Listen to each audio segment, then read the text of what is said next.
Hello, my name's Craig Barton and welcome to a series of videos helping you make the most of my website diagnosticquestions.com.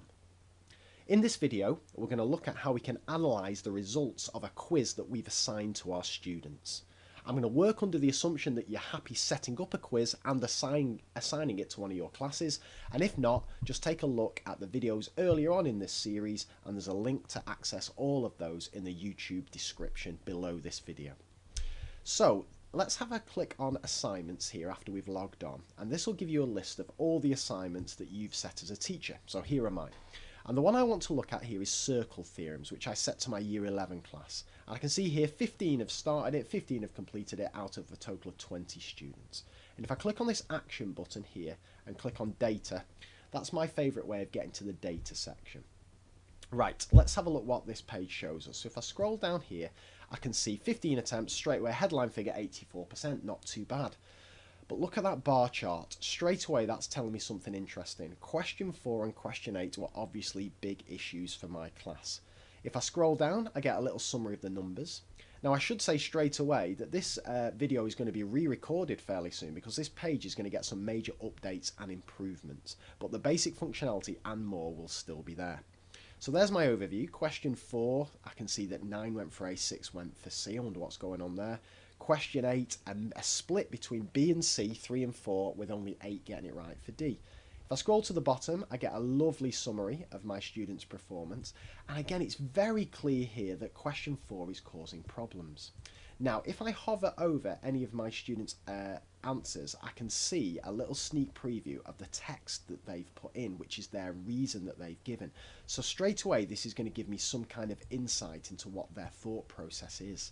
If I scroll to the top as well, this is a lovely feature. If I click on dots, then what I get here is they're all my students there. So if I look on question 4, I can see the students who've got it right and a little insight into how they got it with their text explanations, and likewise I can see the students who've got it wrong and an insight into them as well. And if I click on any student, let's take Jenny Murphy there, give a click on her, I can see all her answers in filled in dots scattered along. So this is a really nice way of just getting an overview of my kids' performance on circle theorems, but also starting to scratch the surface into figuring out why they've got things right and why they've got things wrong.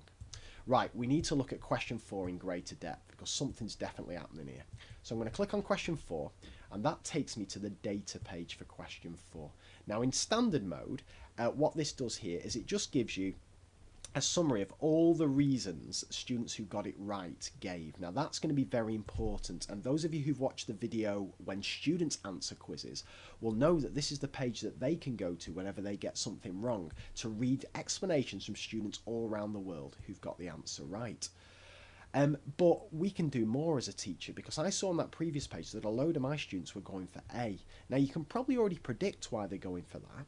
Maybe they're thinking this is some kind of cyclic quadrilateral and the opposite angles are going to add up to 180.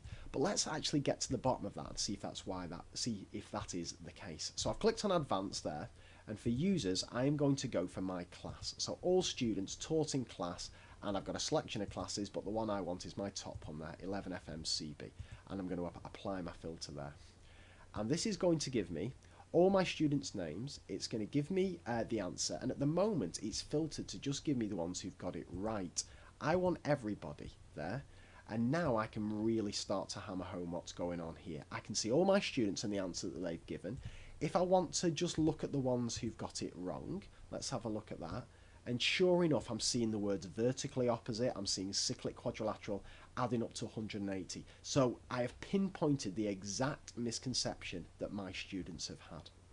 Now, as a little sneak preview, fairly soon you're going to have the ability to compare your students' performance against other classes and other cohorts of students all around the country. But even for now, I hope you can get the feeling of just how powerful this is going to be in terms of understanding instantly what your students know and then really delving deeper into it to get a really in-depth knowledge of what your students know and what your students don't know.